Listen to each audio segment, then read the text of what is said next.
Hi, I'm Jim, And I'm David, and this is the Practical Guitarist Podcast. the podcast for people who eat, sleep, and breathe guitar.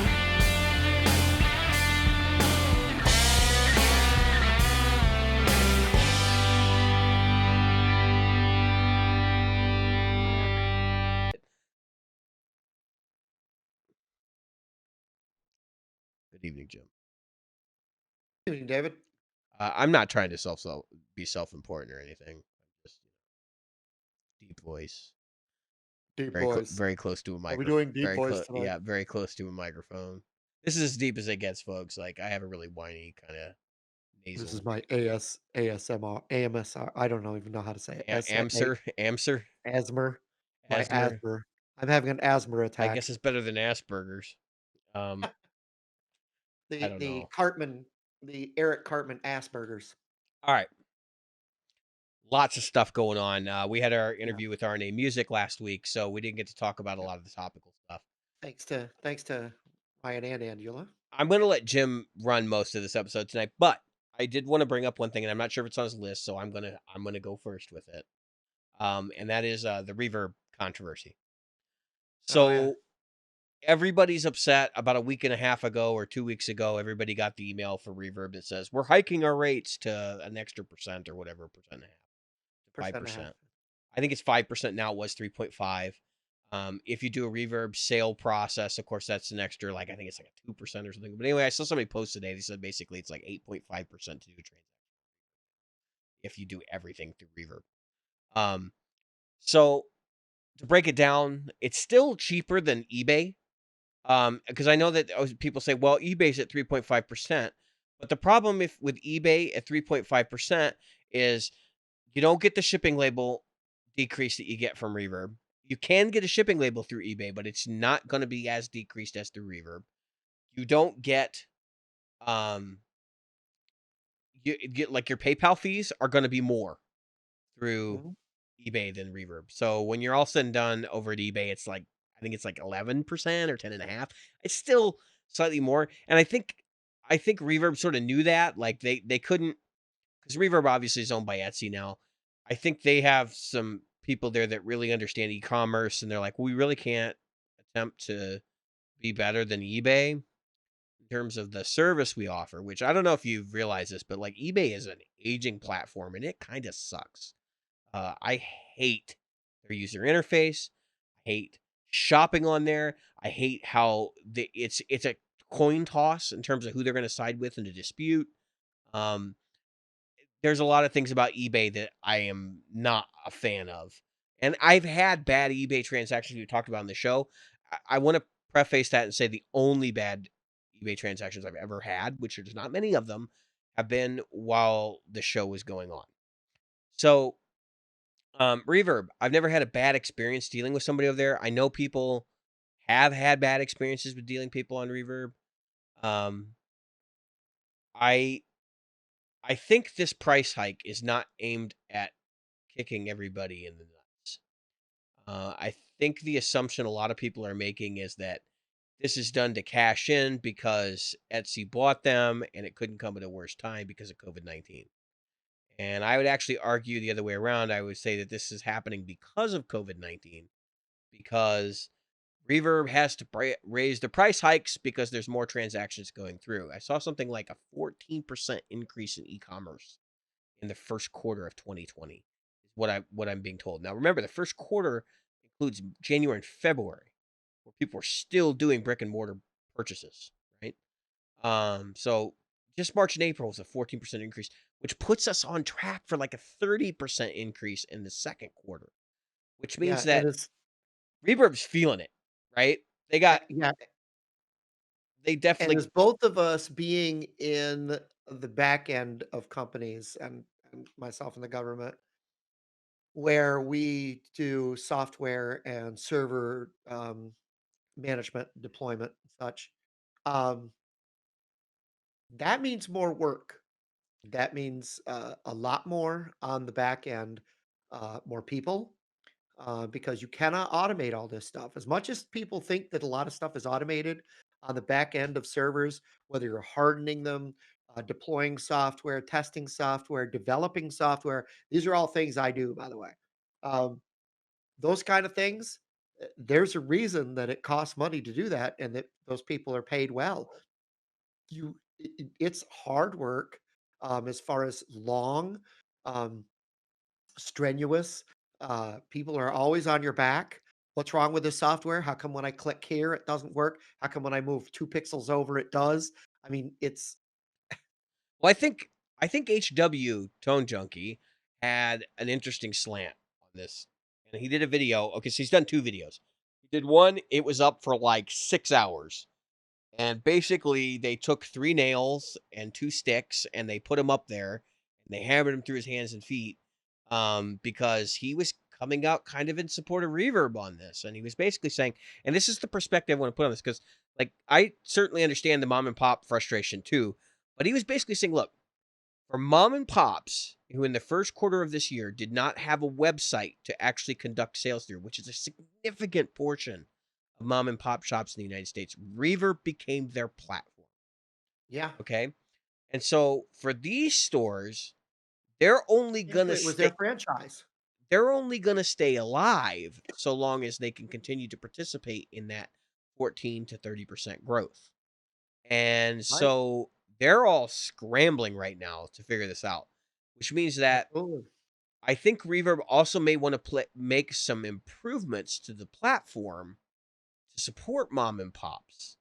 Yeah, Now, and that comes with cost. that original letter, though, if you've read it, I don't know if you've read it, Jim, but it's very like thin on the language of what they're actually going to use this increase to do.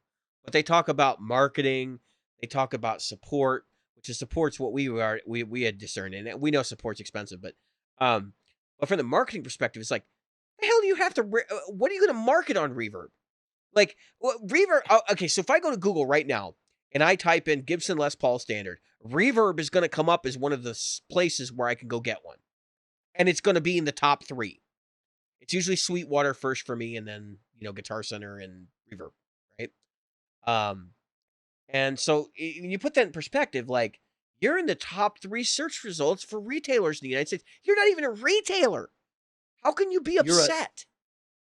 well, okay, so I think that the marketing side of it is that um, they get that little sidebar That's on what I'm Facebook, wondering is if like and they're gonna you bolster that kind of stuff, but I kind of see it as not yeah, relevant at this point. Um, um, and let me come into it from a different perspective. I'm gonna come in front to it from a business and transactional so every transaction, like you said, you're protecting, right? There's protection for the seller and for the buyer. right. Ergo, there are costs involved in An that. insurance There policy. and those who have called Reverb know that it costs money to put a customer service person at a desk. Uh-huh. And And in maybe these days, every 20 calls costs them $100 just to yeah, answer the phone call. That's just that goes on for a day where people are going back and forth. That may cost them $100 per case. right. And that, um, and then there's emails because we think that most of the emails are covered manually, or I mean, automatically, and it's not. A lot of that Somebody's stuff is done. drafting it, and there's a Yeah. back and forth before that process goes out. It could take them 6 hours to draft a promotional message. And if you've ever, and I know you have, now that we've got people working from home, you've got Citrix to deal with, you've got If you're licensing to using deal with, Citrix, and but that's yeah, those kind of yeah. softwares, right? Regardless, yeah, Citrix. If you're using, um, what is it? Any of them. Cisco's option, or you're using Yeah. Tarantella's option, or you're using whoever's option. Um, we use, what do I use for, I use Teams, but every time you have, X number of licenses, Microsoft doesn't sell you when you're a company, Microsoft doesn't sell you a license. Yeah. They sell you 50 pack or Well 100 packs. unless you're small business, and then that's the thing, Reverb Yeah, is less than 100 re employees. They're yeah, probably in the but neighborhood of less than 50. Um, probably. I've seen their office. Well, Like, I haven't been inside, but I've seen their office. It's not big. It's small. the Um, feeling that there's more customer service people spread in different areas that I are, don't again I actually don't think there's that much. bandwidth there in terms of customer because they list their customer service positions here in Chicago. I see them pop up frequently, and it's not what you think it is. It's not like a call center. They're not anywhere near as big as any of their competitors. When Etsy bought them, that was like, you know, the See, government kicking over the anthill. I mean, well, that's what I'm saying, yeah, and Etsy is bigger, yeah, and of course, they're folding that, right, like any company that buys another right, company, they're folding that into their processes. right. The people that are probably the only ones keeping their job are a customer service person. Yeah. Well, no, Um, actually, they've as far as I know, because I actually know somebody who works there. As far as I know, the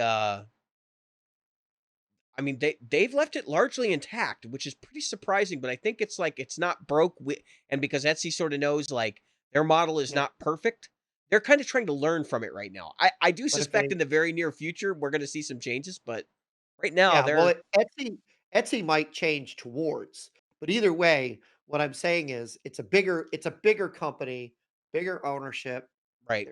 there's more overhead. Um, and then, there's so how do I say this? The You're gonna have more hours, you're gonna have different hours, you're gonna have more coverage, you're gonna have more people. When you Anytime you scale, you have to scale with it, and you have to be prepared for scale. All I'm saying is for them to cover you, you for your transaction the buyer, the seller, so on and so forth, shipping. I just had an Etsy transaction where they had to give me all my money back because the box got crushed.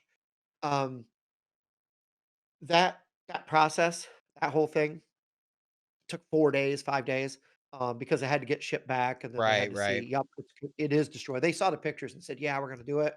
Ship it back. They saw it, then they refunded my money. It wasn't really any big deal.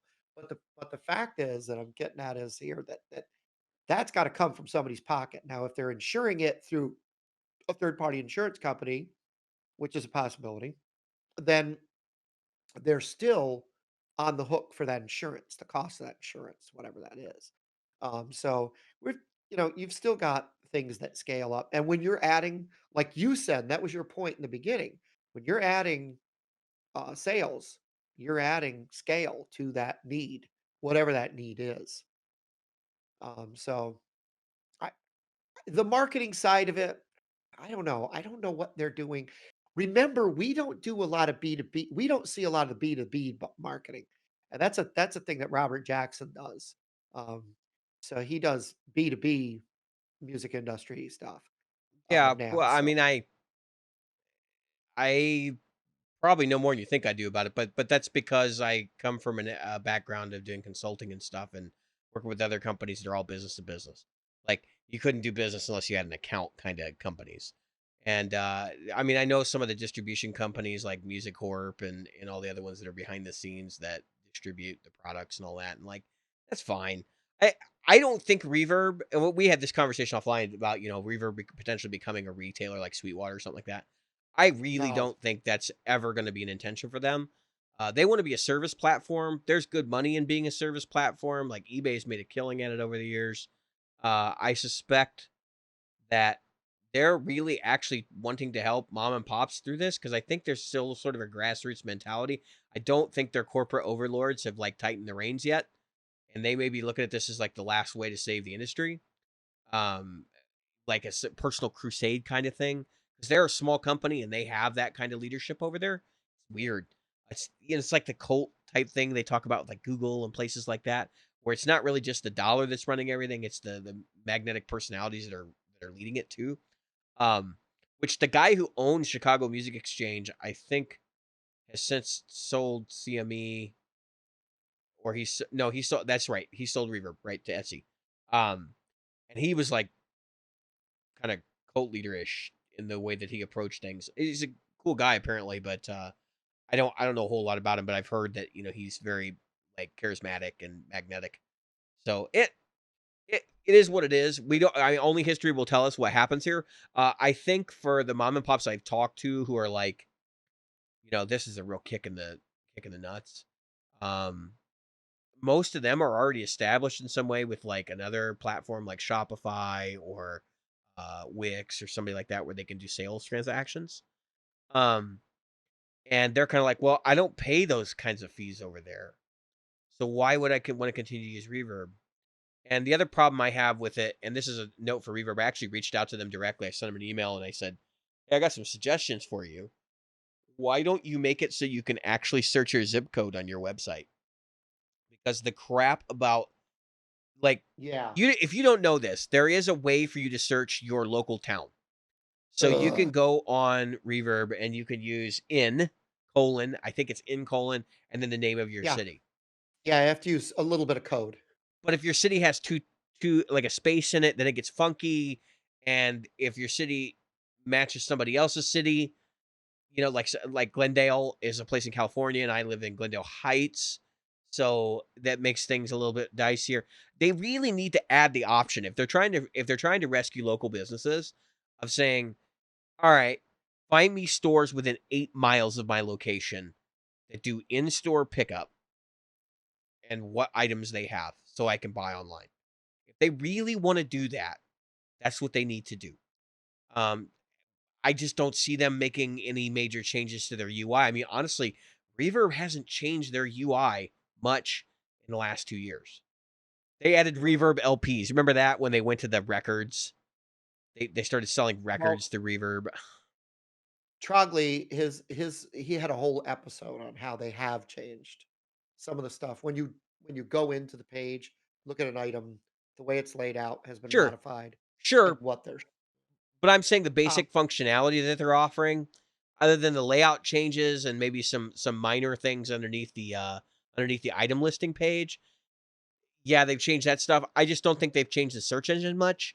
I don't think they've made it user friendly enough to be like throwing these kind of bills out there and saying, "Hey, if you're a seller, you should really use our service now because your stuff's going to get really, really noticed." I think that that's kind of a misnomer, and I think it could be improved. um I agree with you. So you and I both watch different YouTube channels, and there was a YouTube channel that will remain nameless that recommended that when you buy from Reverb from a mom and pop to help them out with this. And I do not condone this, by the way. What you do is you find the name of the mom and pop, and then you go around Reverb and you call the mom and pop directly. And you make the Yeah, deal. Then he made another suggestion, and this is another one. I'm going to say not legal advice, but not exactly the smartest thing you could tell people to do on YouTube. He said, then what they'll do is they'll sell it to you and often not charge you sales tax. Okay, that is problematic for both of you. Um, I and that is I not work for good. the Association of Legal Administrators, folks. I cannot condone this kind of activity. You're going to get in trouble. That is not good for either one of you. If And I'll you tell you why I'm both that. The if you go let me start. If you go around Reverb, first off, they're going to catch you. I have been in transactions where people have tried to go around Reverb and pay me in cash at a local pickup. They will catch you. They will get you in trouble. And actually, I ended up being the guy that like was asked to pay in cash at a local pickup, so the guy wouldn't report it or something. I forget what it was, but anyway, I wasn't at fault. They actually came to me and asked, "Did you get the item?" And I said, "Yes, I got the item." Was the sale conducted through Reverb? And I said, "Well, through the messaging system." And they said, "Yes, we can confirm." And then they said, "We will pursue him for the money." And I was like, Yep. "Okay." Because I wasn't at fault, and they knew I wasn't at fault, and they actually told me nothing's going to happen to you because you didn't do anything wrong.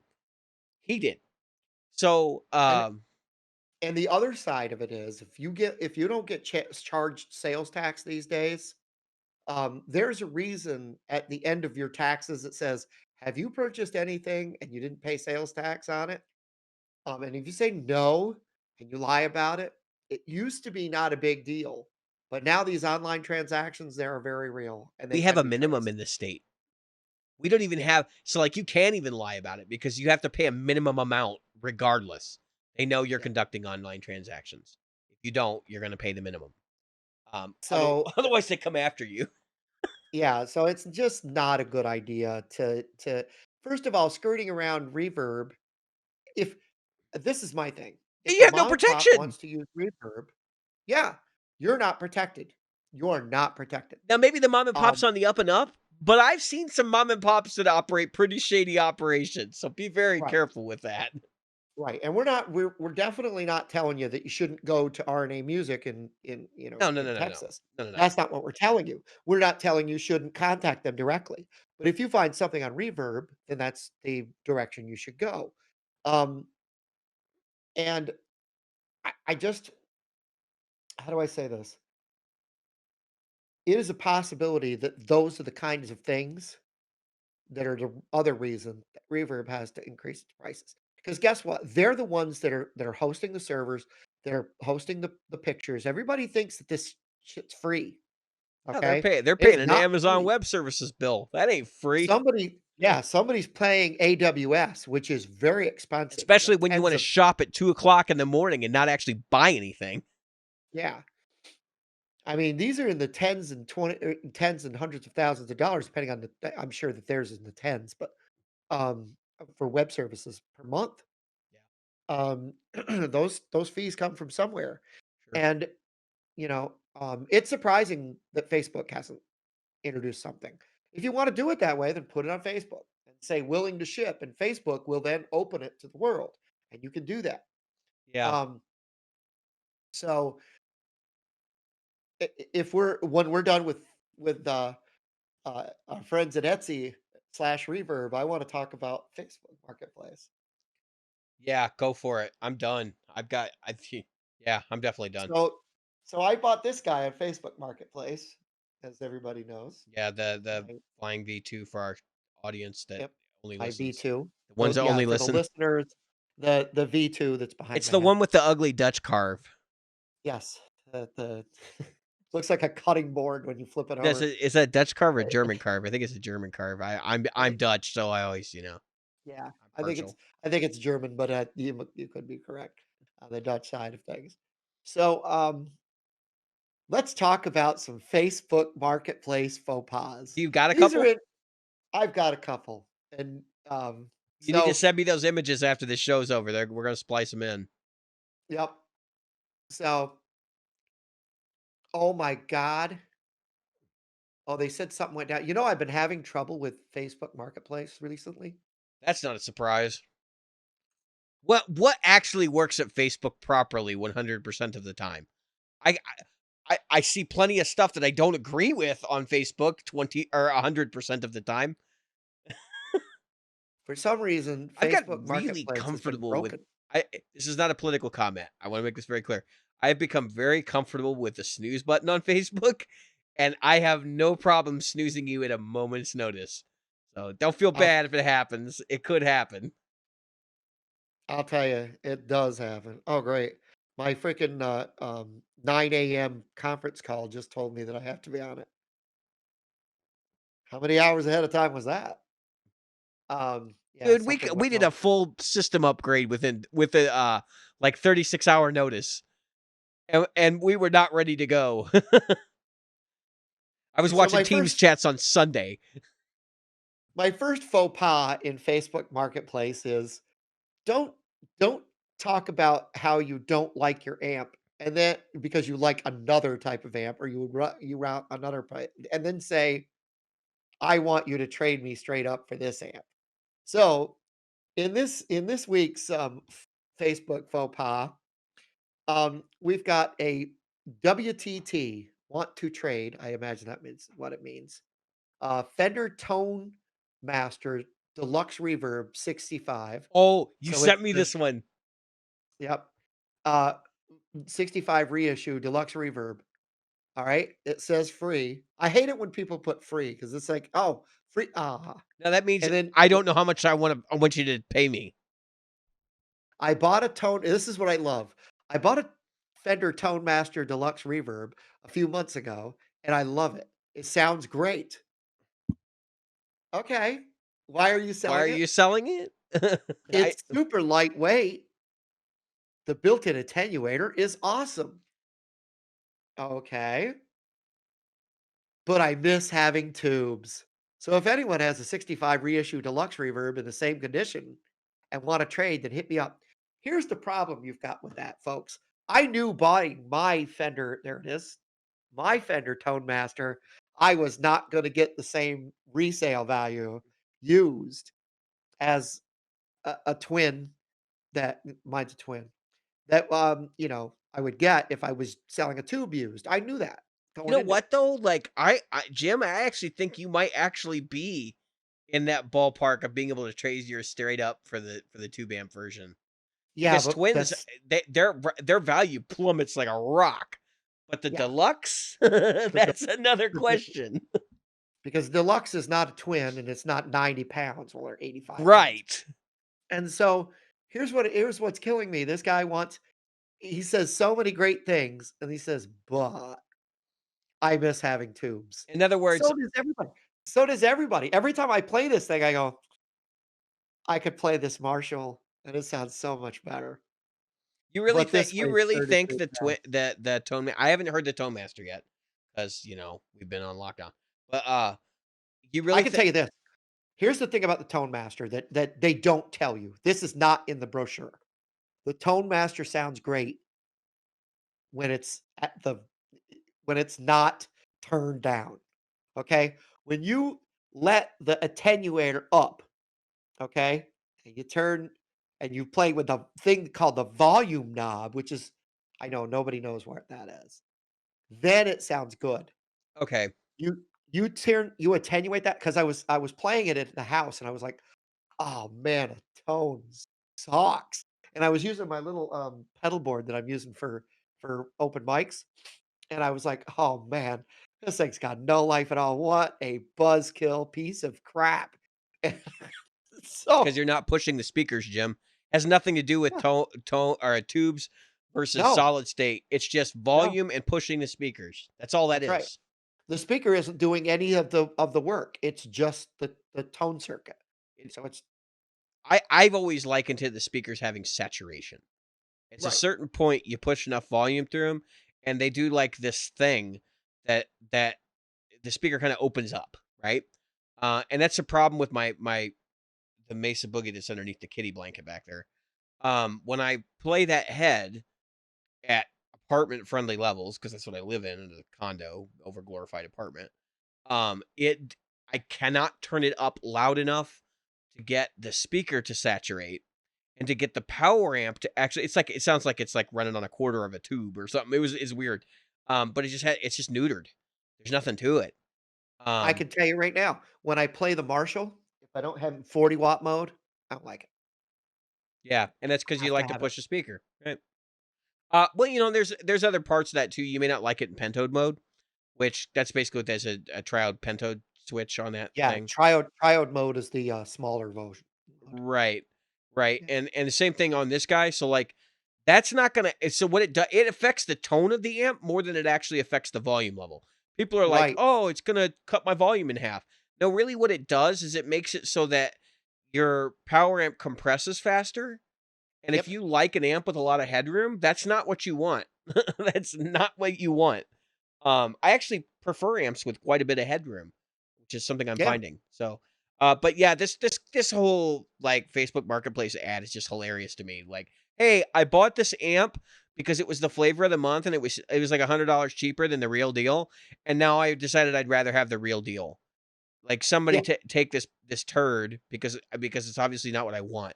And that's the other component here. I have said this for years. I do not think that the 60s era, the 65, 66, 67 era uh, Fender amps are good pedal platforms.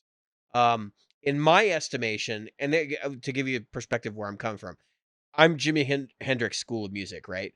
Whole idea is like you get a Marshall, some big fat mids, a little bit, an interesting low end character. You turn it about halfway up, and then you drive the crap out of it with different pedals, particularly like fuzz faces and stuff like that. And that's where you're gonna get like your core tone. If you're gonna do that with a Fender, you're not gonna be real happy. And I know there are people that listen to the show I know who use Fenders. Um, I I'm thinking one person in particular, who's got, like, a massive board, and he's running, like, 3 gain stages or 4 gain stages. It's like, well, in that case, you're really just using it as a clean pedal platform, you just wanna make loud box, right? And I think even in their situation, like, if I had a speaker simulator, I'd be fine. I just run all my pedals in the speaker simulator and then run that out to a, PA. And it would be the same experience. I know that's like a generalization. My point is like you're not getting as much out of the amp as you think you are. Um, Right. but I've had those kind of reissue amps. Like I had that Princeton. That thing sounded awful. I don't understand why people love Princeton so much.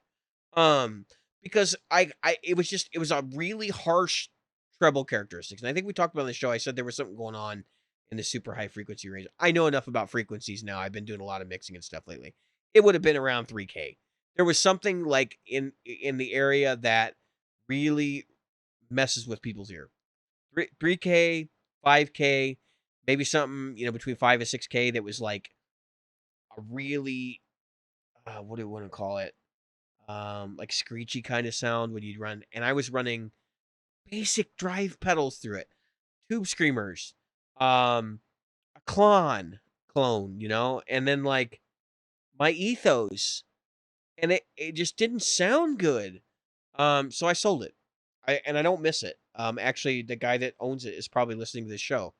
Um, it's not it. Look, if you can make it work for you, I'm not gonna tell you you shouldn't do it. But I just for me it was like this is not really a good pedal platform. So when they did these Tone Masters, I just kind of looked at it and was like, well, I mean, I guess it's a make loud box. I just don't see the function of it. I don't. Does yours have a effects loop? No, because and Oh, that's that what makes it even worse. that doesn't make a lot of sense to me only because they said they want it to be closer to the, I'm looking for that other ad, by the way.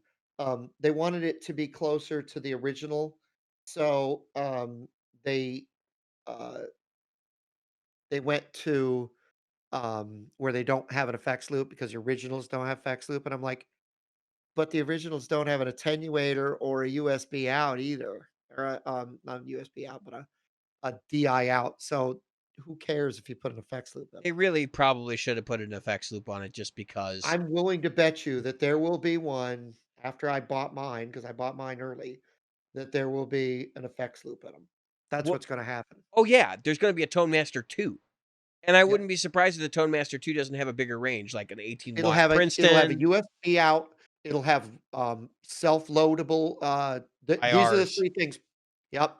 IR loads, um, uh, effects loop, and, oh, I can't remember what the other thing I wanted to say. Crap. There were 3 big things people wanted in these. An effects loop, the IR loader, and probably Oh, the DI totally sucks, but that's because the IRs suck. well, I was gonna say that they probably need to put in like MIDI switching or something. Yeah. So you can change your settings via MIDI. But I mean that's all the advantages of a digital amp. And those are not expensive things to add on, folks. Like No. this is a no-brainer. I don't understand why it's not there to begin with. Actually, the omission of an effects loop is a total deal breaker for me, completely, 100%. And I'm a digital guy. I like digital gear, but that I honestly just kind of doesn't make sense to me. Um, No. Now, so herein lies the problem, right? When these amps came out, people were like, "That's just as good as the tube amp. That's just as good as the tube amp." I can remember the Andertons video in the comments section where it's like, "Tube amps are dead," and all these people were like, "It's just as good." And like, I can't tell the difference. Sonically can't tell the difference. Then you got this guy. I still like tubes. Obviously, there's a difference, right?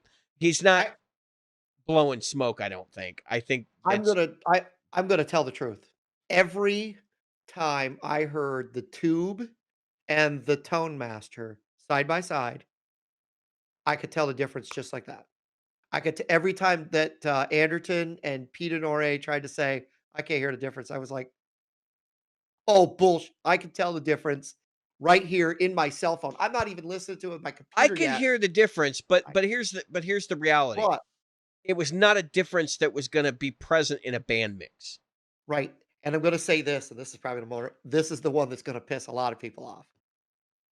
I actually preferred the Tone Master when they put pedals in front of it to when they used the regular amps.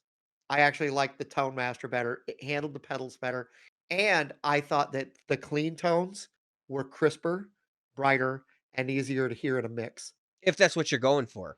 Definitely. Yeah, Because and that I mean, when I'm playing a Fender, that is what I'm going for. right, well, so the reason I say this because like, I actually have a totally different interpretation of what I wanna hear when I hear a clean sound. Based on what you just said, like, that's not what I want. I want big, fat, and kinda muddy. Like, I want it to be a little Yeah, bit more, like, dirty and ugly. and I Um, yep, and I want it to be jangly and crisp. yeah. I want it to be like fresh bread when you just Oh open god. a warm loaf of fresh bread. It's like, Gross.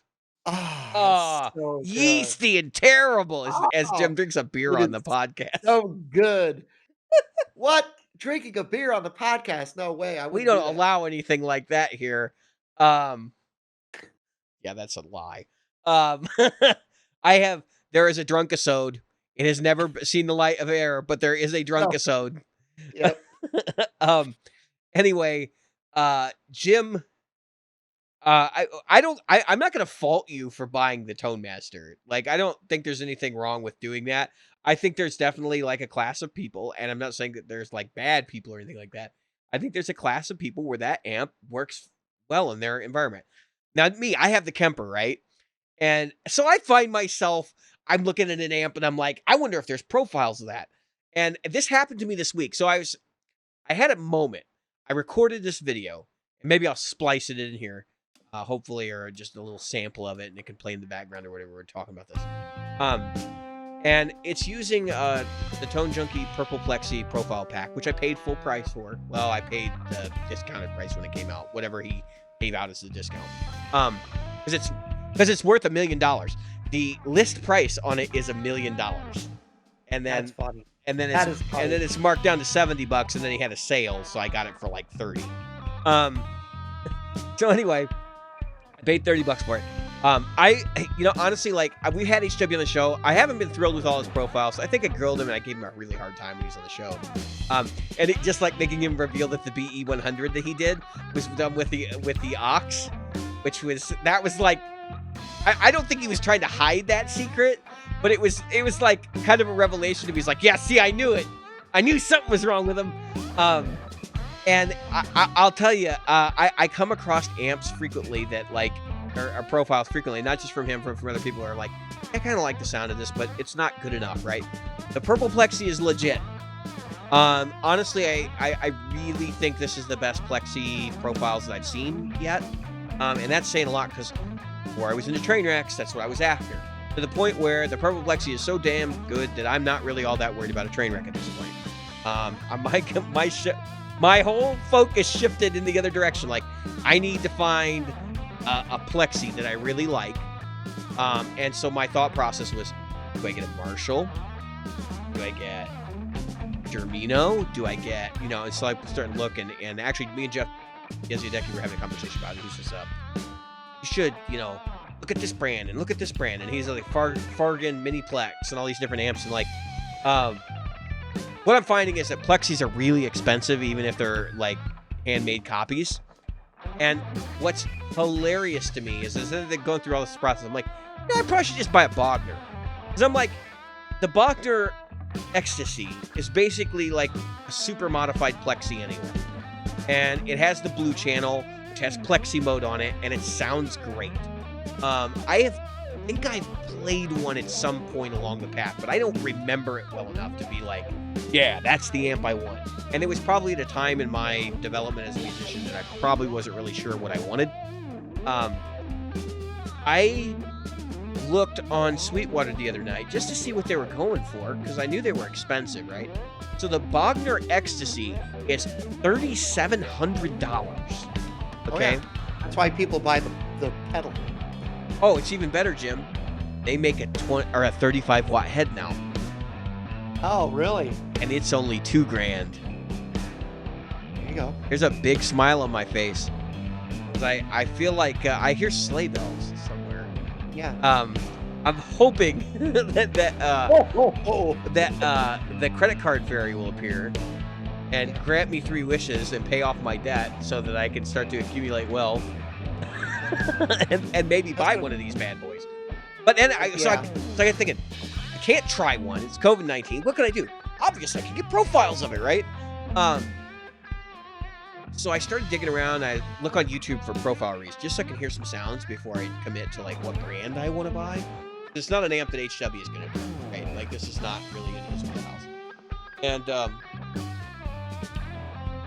came across the video today, and the guy who's profiled he's doing the here's my Bogner Ecstasy 3534, which is a small amp, 34, 35, whatever it is, versus my Kemper profiles of this amp.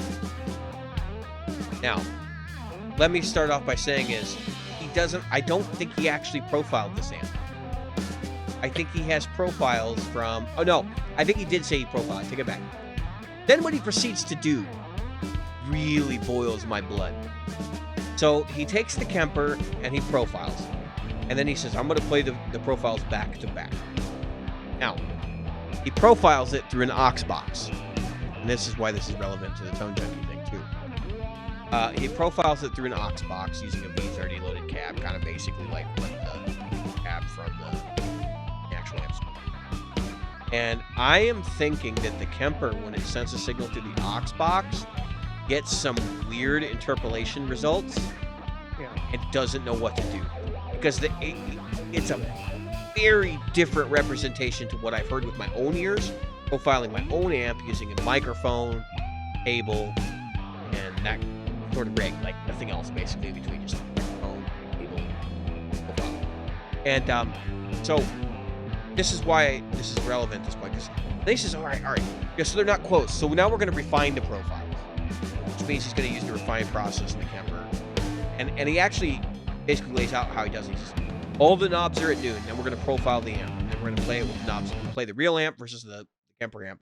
And it was close, but it wasn't great. And then he did the refine process, and it got close, but the low end was really lacking in the Kemper. And then he goes for the kicker, and he says, now we're going to tweak the EQs, and I'm going to change this EQ and this gain knob, and we'll see how they match. Let's see what the output of the amplifier sounds like. And I at this point I went off because I'm like, you don't even understand how the Kemper works because it doesn't model the controls.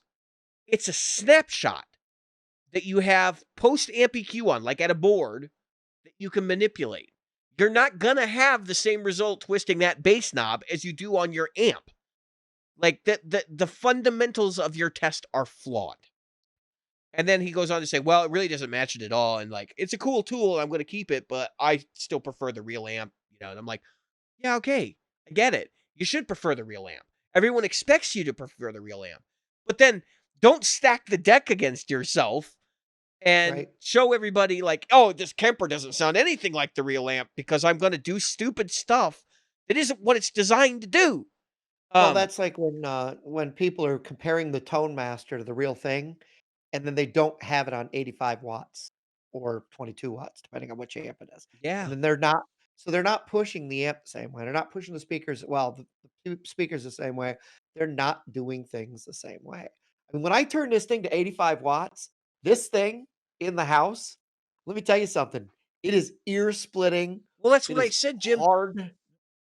When we had HW on the show and you were talking about tube amps doing that thing, I'm like, you're talking about volume. You're not talking about tubes. Like, Yes, I am. you're talking about volume. And that's the thing. I've seen solid state amplifiers that are properly designed. They're never cheap. They were never cheap. The ones that are good, many of the so here's the story for the day, right? The Vox Super Beetle. Paul Reed Smith Yep. in the 90s decided he wanted to build an amplifier. So he paid a lot of people a lot of money to design this ultra reliable, amazing sounding solid state amplifier. And the reasoning behind it was he wanted to make sure that it was something that you could take on the road and that it would be a workhorse and it would do everything you could possibly need it to do. And do you know what happened? They engineered an amp that was so expensive to produce that there was no possible way they could sell it. It was good, great even, because Paul's talked about it. He said it was great, but he said there was no way we could sell the damn thing because each one of you'd be paying $4,000 for a solid state amplifier, and nobody was going to do that. right? So here's my Yep, point. If it's not designed right, it's not designed right, right? And everything that you see as solid state is designed to be a price point, and it's a low end price point. You grew up in a time where there were high end solid state amplifiers available. of And I'm course. not talking about Roland JC 120s. I'm No. talking about really high quality solid state amplification. I know the JC Yeah, well, 120 is like kind I of a said, one trick pony, but yeah. The Vox Super Beetles, mhm. they were a fantastic solid state amp. Um, like I said, right now, if somebody asked me, "Would you buy a Tone Master again?" I'd say, "Yeah, of course I would." Because at 22 watts, this thing starts to punch. And anything at 22 or above, I'm getting those sweet spots. I'm compressing the speaker, not the power amp, speaker. Yeah, because I'm getting full on compression. if you drive that power amp hard enough to distort, it sounds terrible. Sounds Um, like ass, but that's what Fender amps do. They sound like ass if you well, push the power amp hard enough.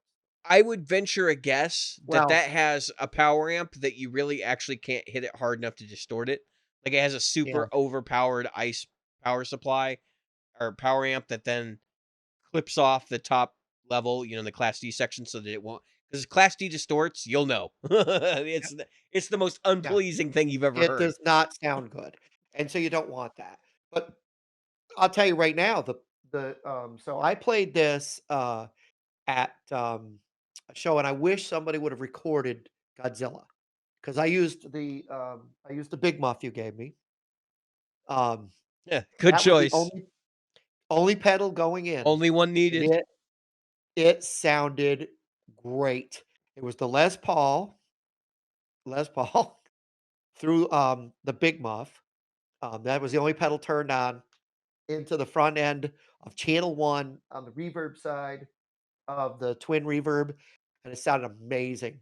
And let me tell you something, when I hit that, and I was able to just slide those chords around, it sounded sweet, sweet. It was right in that sweet spot. But I had it set for 40 plus watts, whatever the 44 watts, whatever it is, because it goes up to 85. So I had it just under the maximum wattage. So I was pushing those speakers. Both of those speakers were just grinding. They were sounding good. Um, the Les Paul gave it just enough low end girth to really just make it, and that and the fact the tone knob was a little drawn back on the muff, but if I can find somebody that took a video of it, I'll do it. Otherwise, I'll redo it in the house, but it just won't have the same punch as when I did it out in a live situation. Because the band was playing, it sounded so good. And the other guy, he uses a high-end, Fender solid state amp, an older one, and it sounds really good. You can make a solid state amp sound good if you have 2 things, a good solid state amp. There was the ones in the '80s that were coming out. Who was making those? It was Randall and, Randall made some decent ones. who? Randall. Yeah, and, Peavey, PV made some stuff. Legend Legend.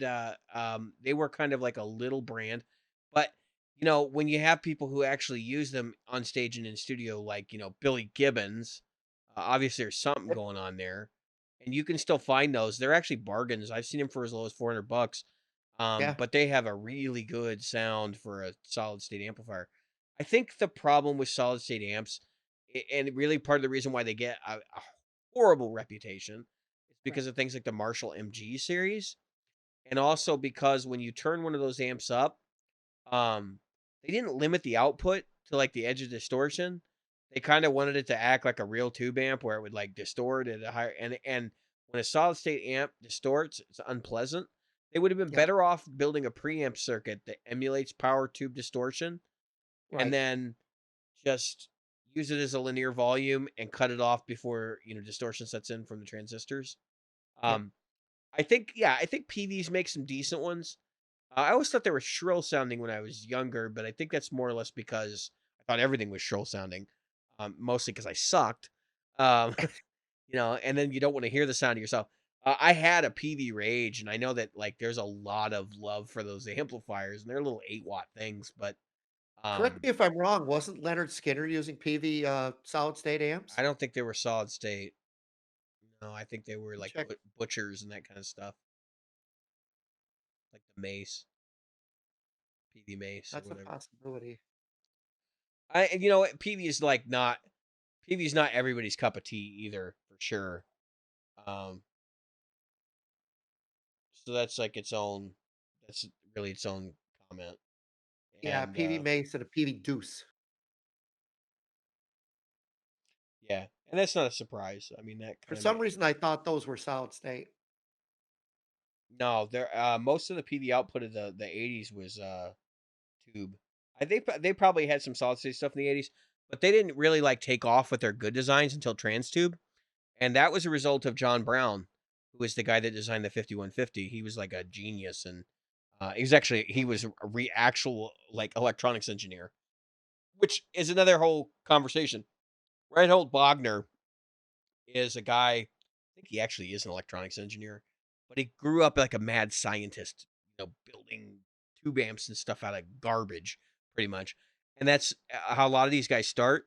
Many of them don't go down the formal education route. Like Brian Wampler's a classic example of a guy who builds great pedals, but he's never really Yep. had a formal education in electronics engineering. And so somebody like John Brown, he can engineer a circuit that emulates the sound of a solid state or emulates in solid state of a tube amplifier. Tech 21 is another company that does a pretty good job building solid state circuits that can sound pretty much like a tube amp. I would argue that I think the Sans Amp stuff's not as good as it hasn't weathered the storm the way I thought it would versus some of the digital products that are out there. But you know what? They're pretty passable in a modern age, and with enough EQ, and if you're smart about how you use them, you can make that work. Um, Can I yeah, yeah. can I buzz in about the solid state thing? Yeah, I think I was wrong. The For some reason I thought the Ace and the Deuce or the Mace and the Deuce were solid state only because they look like a solid state PV from the front. Um, anyway, this is what I want to say about solid state amps, and the reason I think a lot of people hate them, me included with a lot of them, is that it comes down to what we were talking about earlier. It comes down to pushing it. Typically, when somebody buys a solid state, they have the expectation that the solid state is going to replicate the sound of, or the look, sound, and feel of a tube at bedroom volumes. Okay, reality check, folks. Not going to happen unless you have like a 2-inch speaker and very low expectations. It's just, Well, what's yeah, go I ahead. agree, but what's everybody's interpretation of what a solid state amp is supposed to sound like based on? You Yeah. get the Marshall MG, you get the Fender Champ 8-inch speaker thing, you Uh-huh. get, the Champion 600 or whatever it is. You get the uh Vox Pathfinder, with an 8-inch speaker. I A actually gorilla, a I crate. still have that thing. A Gorilla, a crate with an 8-inch speaker. Right. You're not pushing the right frequencies through that. And then to make matters worse, the engineers know that's going to go in an 8-inch speaker amp. So what do? They modify the amp to work better through an 8-inch speaker. That's right. This brings me to my Facebook ad, which I don't have the ad sitting in front of me. I can probably look it up. Um, Show listener Paul Pickling, uh, Patreon supporter and partner, sent me an ad, and you're gonna laugh, Jim. And I'm not doing this to bring it No, it's make okay. light of your situation or anything, but this ad pretty much got me because it led to another discussion, and that is he sent me an ad for a Spark guitar amp Oh, used $100 you're kidding me. listed in Naperville. It is and now jokes aside, it is listed by a woman named Karen Miller. Um, Karen. All right, Karen. Jokes aside, uh, description: Spark amp, like new, but doesn't perform as promised. Kind of like a toy speaker. Waited 6 months for this thing. Maybe you'll have better luck than my boyfriend did. Oh my god. Alright, Which leads me down a whole other path of questioning for this ad. Did she buy this for her boyfriend and then he got it and he was like, "What a piece of crap. Why couldn't you bought me a real amp?" Um, she's gonna sell that in a minute. That's yeah. that sh It's Aw. gonna go right out the door. Because you bought something you didn't know what it was, right? Like that's why you have this ad that's like ugly on the Yeah, product. But yeah, it is interesting, right? So here we got somebody who thinks they're getting a real amp. They plug into it. It obviously sounds not what they're expecting. They wanted a real amp. So what do? They throw it up on eBay or Facebook just to get it out of their face, pretty much. Um, and I sort of feel like that's kind of like the solid state thing. When you get your first amp, which mine was a Brownsville with a 6.5-inch speaker, so Sam oh Ash god, house brand. yep, And like your first you're enamored with it, right? But then as you grow as a player, you're like, sounds pretty bad. yeah, And the first time you turn it up and it starts farting out, you're like, huh? And then later on, you hear these other tones like you listen to Crazy Train, right? You're comparing that to the Brownsville. And you're like, what am I doing? yeah, And it's a 6.5-inch speaker. If you plug that amp into a 12-inch speaker, you're going to get better results. Which is Jason Fuzzmonger can attest to this. He's a show listener and he's actually involved in a lot of the podcast communities and stuff. He's actually been on the show. Um, he takes crates. He's been known to take crates and plug them into nice speakers, good speakers, because a lot of crates do have 12-inch speakers. And take them in to plug them into a 4x12 cab, and he gets good results out of it. Why is that? Because those amps are designed to meet a price point. They put the crappiest, smallest speakers they can fit in the cabinet. They make a cabinet out of literally firewood. yeah, yeah. It's not even like Same driftwood. firewood. It's kindling. Yeah, I mean, I've seen people burn them and they burn real fast. Um, and that's ultimately what we're looking at here. Uh, That's right. and then if that's your first amp, right? And then you go to buy Yeah, your next amp, and you say it's a piece of junk, and the guy at the store says, "Well, you should probably move up to a tube amp." And then your first tube amp is like so much better. Is it really better because of the quality level, or is it better because of the price point?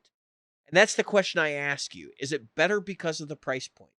Now, this yeah, I generation, Jim, I'm gonna let you take over, but this yep. generation, Jim, is kind of spoiled because the solid state amp is dead.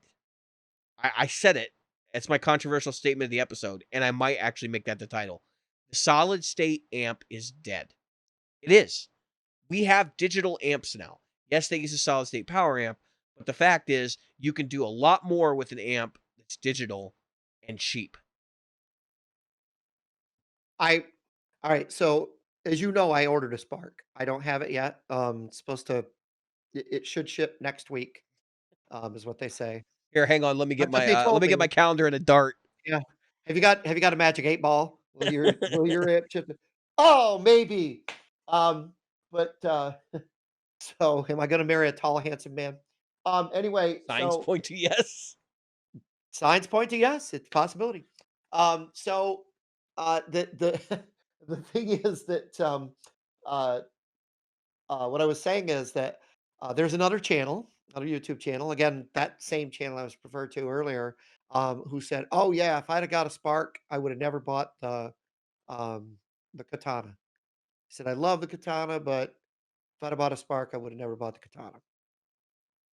And I found that interesting. I had already purchased my Spark at this point when I heard this, so I thought to myself, "Huh, when this comes in, it better be damn good," because the Katana was damn good. You know that. I wouldn't have bought 5 of them or 6 of them if it hadn't They're been still pretty they were good. I good. mean, if you only Yes, got $300 to spend, that's a yeah, pretty good way to spend $300 on amplification. yeah, yeah, you get the amp in a bag for $292. Um, Well, so I think the Spark is. I wasn't saying the Spark's a great way to spend $300. I think the Kemp or I mean the the Katana, because I mean, Katana like if is you have a much hole in your amplification, like you don't have an amplifier, Katana. better. If you have an amplifier and you're looking for something to practice with, maybe a Spark. It just Yeah, depends on what your needs are and whether you actually need that. yeah, Actually, I do so much silent practice where I don't even plug into anything. It's almost like I don't really need an amplifier to practice. right, Um, right. I do, but that's beside the point. it But helps, I but yeah, it helps. There's something about it to me. Look, I'm an older guy. These things, these cans, they bug the hell out of me. I'm not a headphone guy. I never I don't did do get that either. really used to um playing through in-ears, it's tough for me, um, and the truth is that there are so many different things that sound so good, just through your ears. Um, Plus, I have tinnitus that you wouldn't believe, from from years of standing in front of drummers and being the lead singer. So there's that too. But anyway, what I was what I was trying to get at is this, and and that'll be my video for next week. Is I'm gonna show people what this amp does at the different without changing a single setting. No pedals, nothing on guitar, nothing. I'll just change that attenuator, And and I'll the gain level at your recorder. yeah. Yeah, and the gain level at my recorder because that will have to be. I might just, set the microphone in the middle of the room a la, um, old You could set it up for the loudest setting and then right, just dial back up it all the down. way through, and then we could gain stage it in post. Yeah, because one of the things that I want people to realize is uh how much the amplifier really opens up at that point. And it's just one example. I'm not trying to say mine is great, mine is better. You should always buy what I buy. What I'm trying to say is because I'm not going to buy 50 different amps that we're not a channel of that size and we're not people who need all those things. But the I fact am. is, can you gig with this? For sure. Can you be heard over everything? Man, mine was sitting on the floor behind every and you could still hear it screaming. I'm gonna put up my Don't Fear the Reaper, video that I took. Um, and, it was live, and I had a couple of boo-boos in there, but it gets through. Um, Well, I had and, mistakes in my video that's earlier in the episode, so don't feel bad. this is the first time that all of us played it together, and one guy had never played it before. So it was really just it's actually very good, considering all of that. Um, None of us have played it together ever, and that one guy had never played it before in his life. Um, but anyway, so what I want to try to emphasize is you have to have an expectation, a realistic expectation of your stuff. You can't say it's just like when somebody will go, "Well, it's not fair to make that sonic um, uh, comparison through an iPhone speaker. You need headphones. Oh, those headphones aren't good enough. Earbuds aren't good enough. Get cans. Oh, those cans aren't good enough. Get speakers. Those speakers aren't good enough. Get monitors. I mean, if I have to go through Things all that should shit, translate. right? That's If a I have to go principle through of recording. exactly, if I have to go through all that crap to get to hear the difference, there's not enough difference to matter at that point to me. You know what I mean? Yeah. It doesn't matter. Someone might say to me, "Jim, you don't need a Les Paul. You could use." We were talking in the group earlier about some The stuff. EC We're versus the trying to Les keep Paul, our right? yeah the EC versus the Les Paul. To be honest with you, I love the EC 1000. I've owned two of them. I'm actually looking at another one. The but I don't think right now I need another guitar. I've got 4 really good guitars behind me. I've got a really good acoustic, that's those are my main guitars, and those are the ones I play all the time. Matter of fact, I was playing both of those today. You can see the cords are still plugged in Yeah. there. My Les Paul, my Strat, and just to show the kids, my sons, I was like, "Let me show you what it is to play a Strat." And I played the Strat through the Marshall and the Les Paul through the Fender, and then swapped them back to show them how it translates. I said the Strat sounds a lot better through the Fender as just guitar into Fender. Boom, Stratocaster, Fender into Fender all day long. But I said, but if I put that Marshall into that Les Paul, there's just, or I mean that Les Paul into that Marshall, there's Whatever. just a little magic there. You know what I mean? Point is that I, I think that it's the expectation that you have. Most people don't expect. They're like, "Oh, it's a tube amp, so it's not gonna sound great turned down." Okay. And then they go, "But my solid state that I saw so and so YouTube channel doing this awesome thing, and it wasn't that loud when I was listening to it." You know how loud he had it set? And even if it did use the direct out, you it the there it's always about the expectation. if I put the Marshall into an aux box and send the aux box into the thing, it's gonna be a completely different thing than if I'm standing on that stage with that Marshall screaming behind me. Yeah, because 'cause you're not gonna get the feedback and all that stuff. Right. You know, that's listen, my comment about the aux box earlier, I don't And have I'm an not aux saying box. anything negative about the aux box, I am. please don't. I am. And but Yeah, that's because look, we've got a digital apparatus with Kemper, right? People are making profiles with the aux box. They're probably making profiles with other IR loader type devices, Studios Capture, and all these other things. yep, Um, that's probably what I'll get, I'm looking at a two notes myself. or the I think Shure, it would be the a Shure you useful, showed me. yeah, and that's an option too. But I'm Yep, actually leaning towards two notes, and we can talk offline yeah, about why I think two notes. I think is probably the better of the products right now.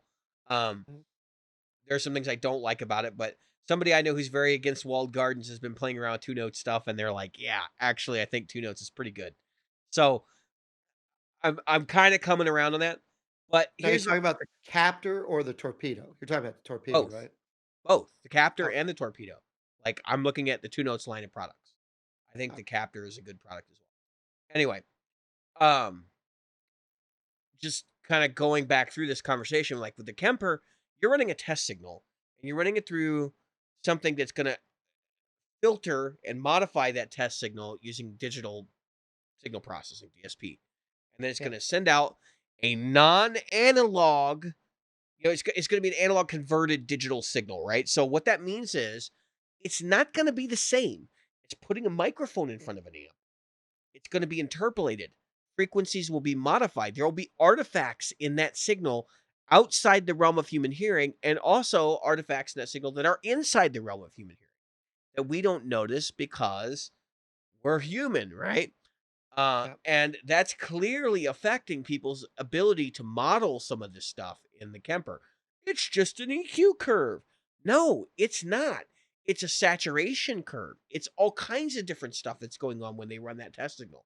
And you can hear it in the profiles. I can tell you right now, um, hearing that guy do that with the Bogner amplifier is night and day compared to what I have done running my amplifier with an SM57 1 inch off the cone. It's a totally different sound. It is a totally different animal. So just understand, like, a lot of this modeling digital stuff is so like untested territory. People haven't figured this stuff out yet, and they're acting like it's fact. It's done and it's over with. So when Jim's talking about pushing an amplifier hard and he's having this experience where he's realizing, it just doesn't sound good when the antenna is rolling down. Yeah, no, really, it doesn't. It doesn't sound good when you do it on a tube amp either. Yeah. And that's why attenuators are fundamentally kind of a broken product in the sense that, yeah, it'll do what you want it to do, but if you want to curb that thing down to negative 22 dB, it's still running at negative 22 dB, which means that the speakers are not getting hit. It was running. Yes. I don't know if that's offensive, so I'm not going to engage in that comment. Oh, I just love the movie. It's a great movie, albeit a little offensive. I mean, it is Forrest Gump. It's not Simple Jack, Right. which is Or Joe Dirt. way more. The whole idea of Simple Jack is way more offensive. If you're not familiar with Tropic Thunder, I highly recommend you watch it and then Oh, cleanse yeah, your yeah, soul afterwards because there's Jack Black's so good. much. He's Or good only Dog Black, half yeah. of the problems with that movie if you watch it. And that movie's not even that old, but it's like really offensive now because of all the stuff that's happened in recent memory. That movie is insanely offensive. Um, Booty sweat. Um, so I don't know. You got another topic? Are we done for the night, or what's going on here?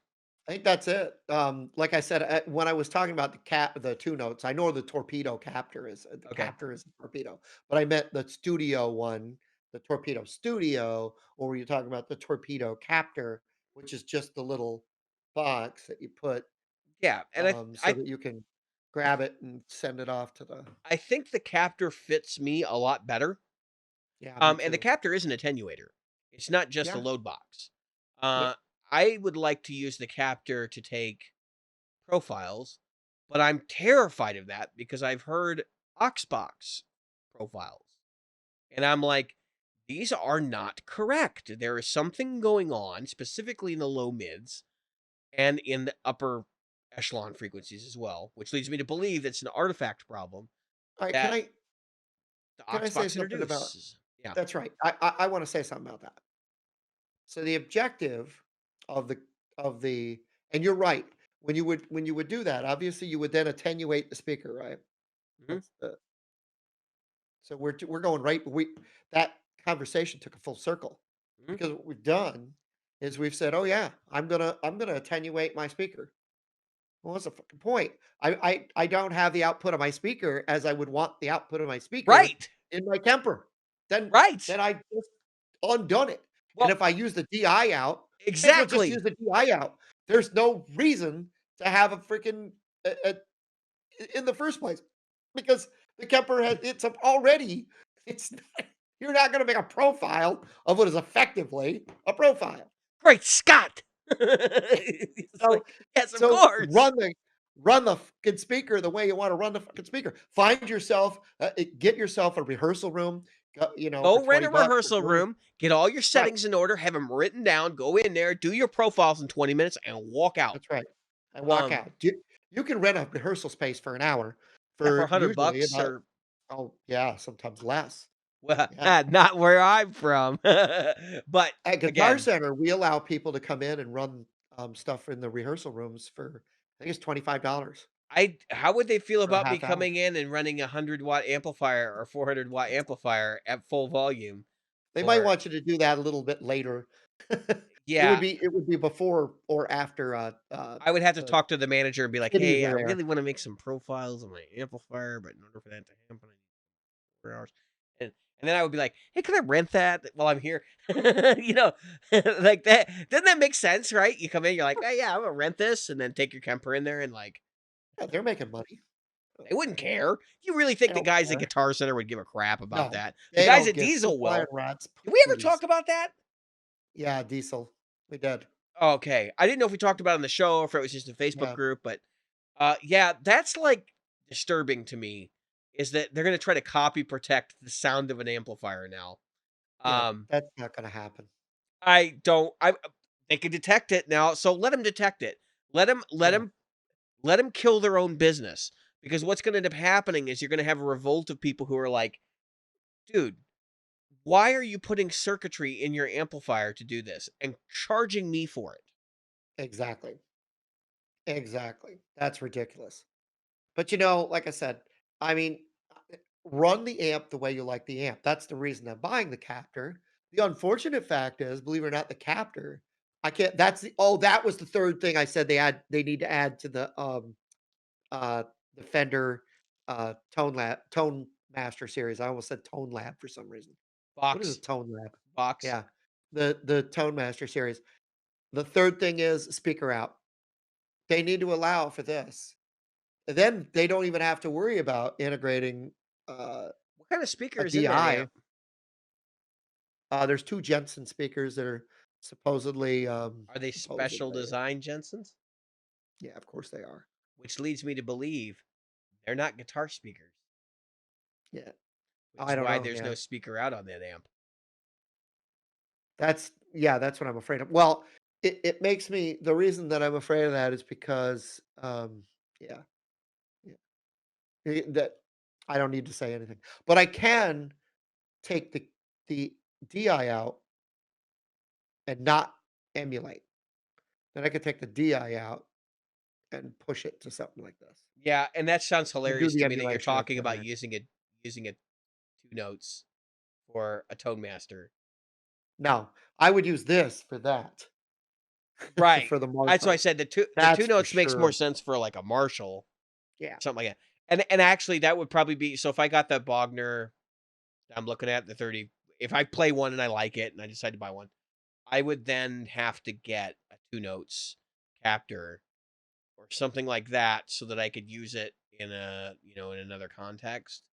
But Yeah. honestly, today, I mean, there's a whole new set of guitar tools. We're running over our allotment here, but I'll Yeah. spend a few minutes just talking about the the tools that really probably should be in your cabinet if you're a regular gigging guitar player now. Mhm. Which is one's an attenuator, DI load box, right? One of Yep. that does those And I things. do have a DI load box, but Well, I don't DI have this. load box attenuator, like the whole kit and caboodle. Like Right. if you don't have one that does all three, you got one that does each, right? Or two that Right. do, whatever. Um that is particularly useful. Every guitar player should probably have some sort of digital amp for those Yep. situations where, hey, I don't know what I'm gonna need for this gig. And then you probably should have a tube amp that can cover a lot of bases and a Yep. pedal board that to support it. Yep.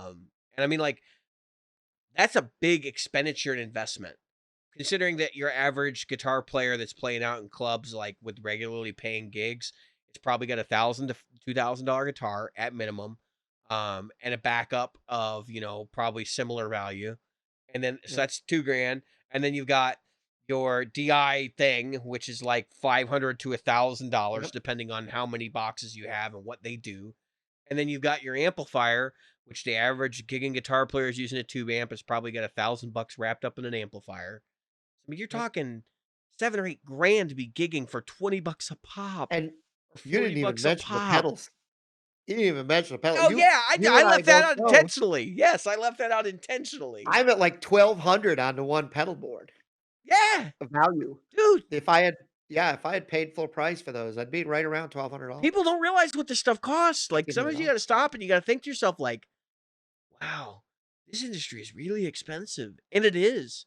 And I'm all And I for think paying people a living wage, but this industry is not trying to save money. They're not trying to get cheaper. no. They're trying to get more expensive. And I think for next week, I'll do some recordings, but what I wanna talk about next week is I wanna talk about the fact that for some reason, guitar players have no problem spending thousands of dollars on a pedal board.